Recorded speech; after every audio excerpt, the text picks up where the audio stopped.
Hey everyone, and welcome to the channel. So today we're going to take a look at the last year for the 6th generation Ford Mustang. This is the 2023 GT. Huge shout out to Mooresville Ford for providing this muscle car for me today. Check out their website, that link is down in the description.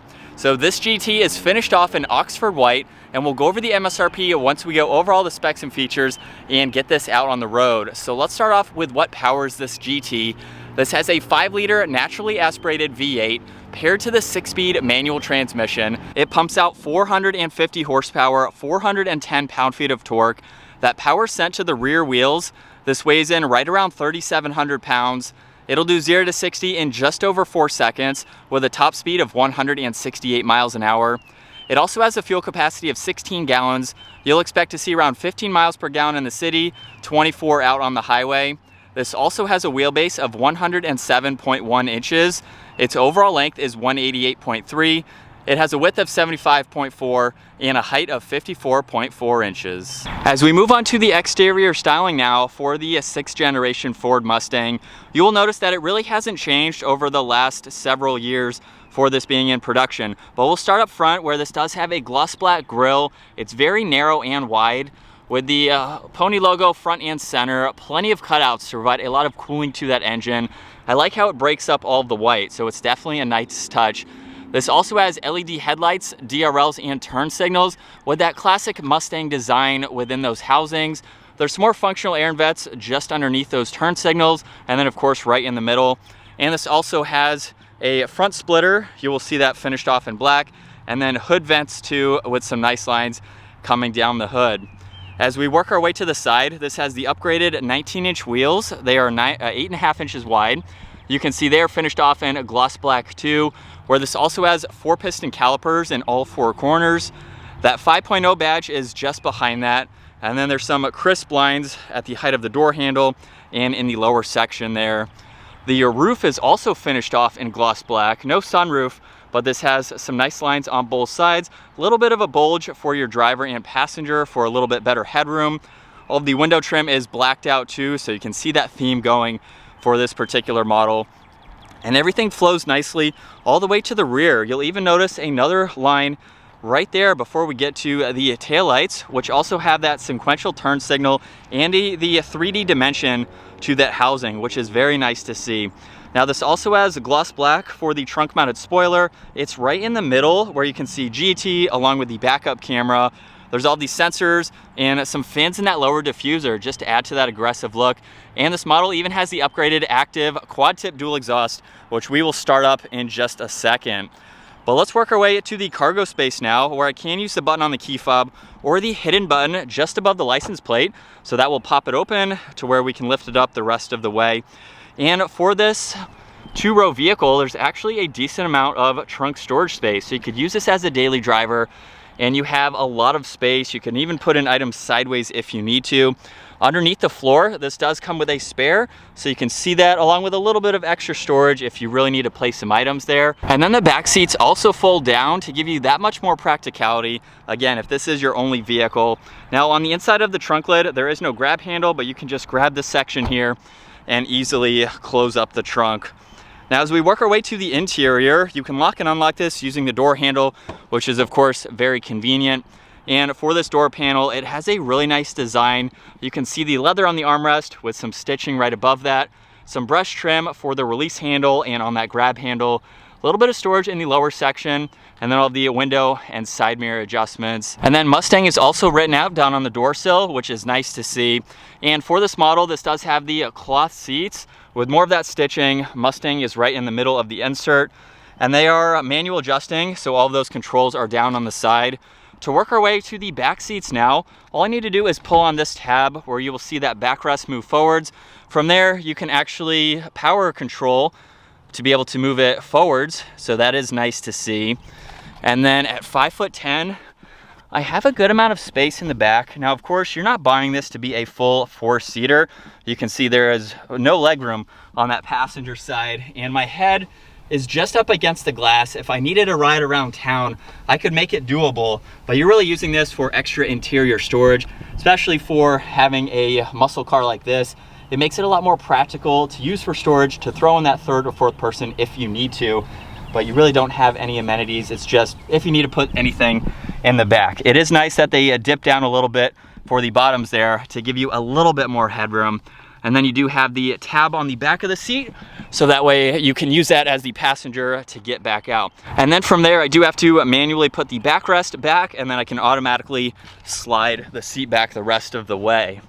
Now, as we look at the steering wheel, you will see it's covered in leather. We have a lot of controls to go over. On this left side, there's all the cruise control settings. On the right side, you will see Bluetooth and voice commands, along with an M button, which we'll come back to. Volume and tuning is on this left side, and then on the right side, all of those are for the digital gauge cluster. So with my foot on the brake and the clutch, let's fire this up and listen to that V8.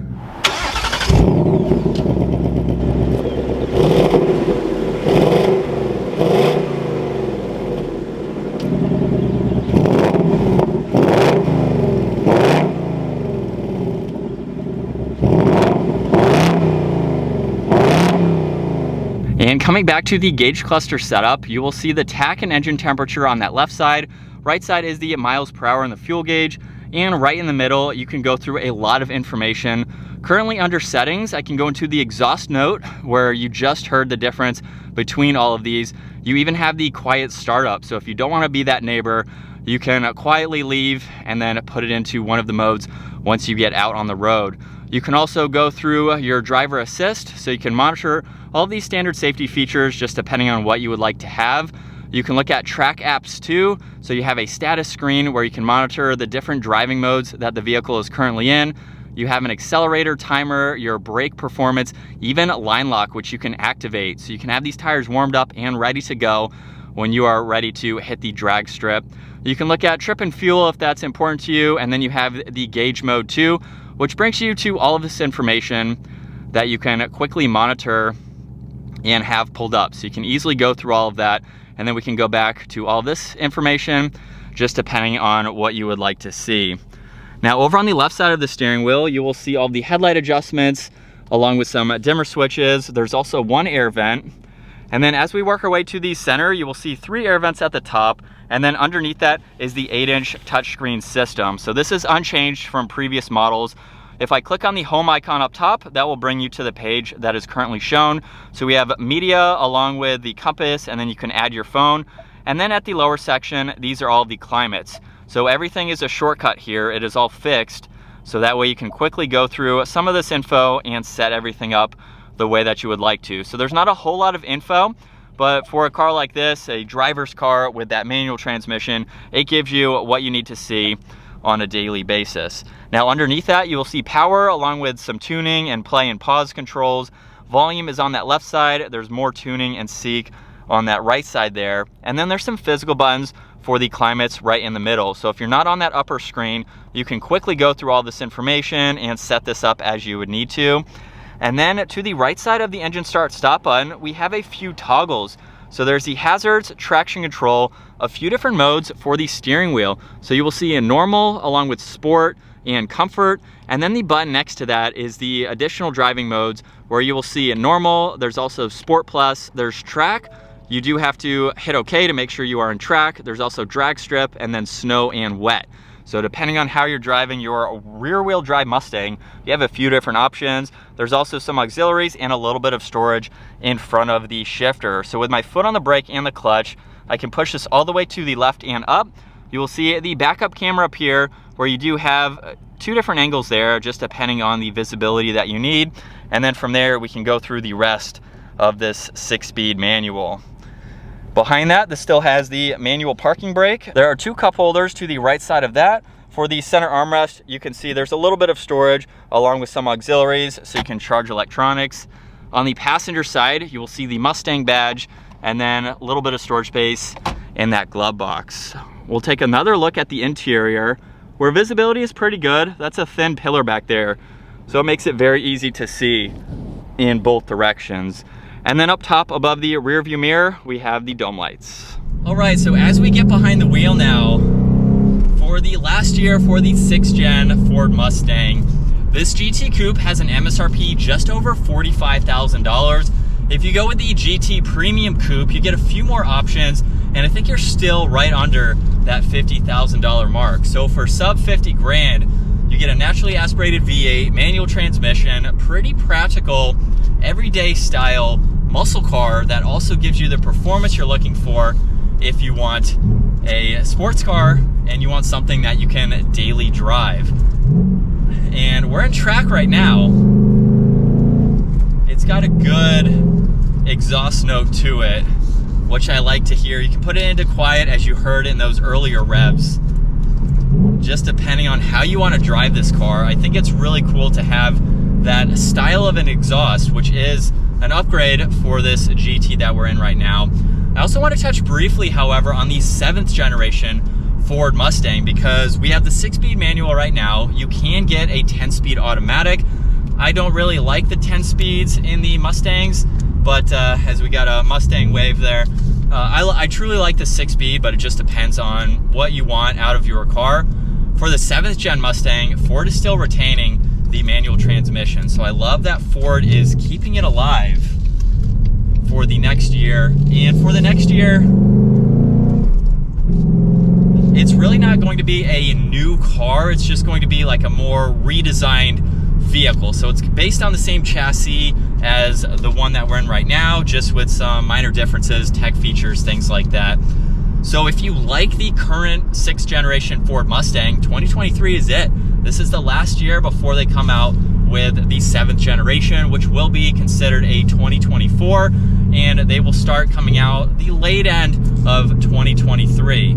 You can start putting in your orders. Today, I'm actually, as I'm making this video, orders are opening up for the 7th gen Mustang. So pretty interesting to see.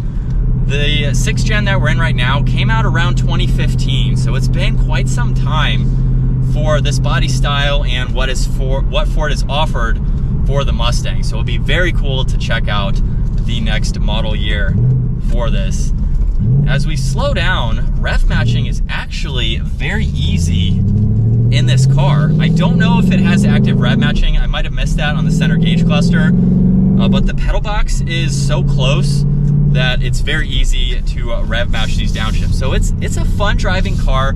I've been able to drive quite a bit of Mustangs, and I like the platform. If you're looking for that NA engine, you want to supercharge it, or you want to do some other performance modifications to it, it's definitely a fun car to have some fun with. And like I said earlier, it's practical, and it's really easy to drive. I like how notchy the shifter is. Clutch pedal is super light, so if you are daily driving this, obviously that's what you want to do, and it's very smooth and easy to drive, which I really like. Now I'm gonna pop the steering into sport as we come up to this left-hand turn, and rev match into 3rd. Let's go to 2nd. There we go. Coming out of the turn. Plenty of power. Now what's interesting is for the 2022 year model and 2023, Ford actually detuned their engines by about 10-15 horsepower for emissions reasons, which is kind of interesting to see, but with a quick tune and some mods, you could easily get that power back. So if that's something that you're kind of like, why'd they do that? You know, they have to follow certain regulations, but you can easily get that back and more with a few slight tunes and mods. And from 2nd gear, here we go.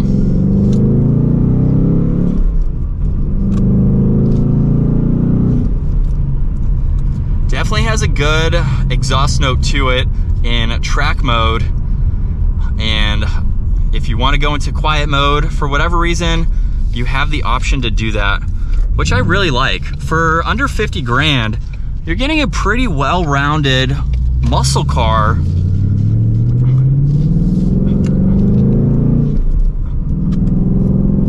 It sounds good. You have the practicality to put in some other people. You can drive this every day. It's a really comfortable sports car to drive, especially for this GT model with the suspension setup that it has. It's quiet too. You can hear that exhaust. If I want to go to quiet for the exhaust, now it's kind of just like driving a normal vehicle. So it's pretty cool that you have those settings, depending on how you want to drive this, you can feel the steering input when I put it into sport mode versus comfort or normal. Definitely gets a little bit stiffer. I'm on a straight road right now, but for the driving that I've been doing, I can feel a slight difference. You would feel more of that out on the track, of course. And it's really easy to drive. It's fun to drive too. Not a lot of materials in this interior for this model. We have the cloth seats, some nice trim accents here.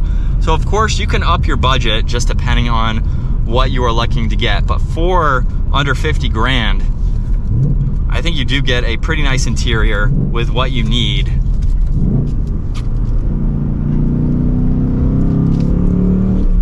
And it definitely has active rev matching.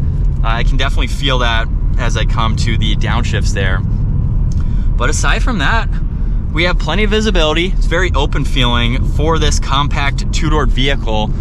It's surprisingly open on the interior, which is nice to see. And we are going to make one quick UE here. So with the manual transmission, it's pretty easy to go through these gears. So it makes even doing a 3-point turn like this very quick and easy to do. So one last acceleration for today's video.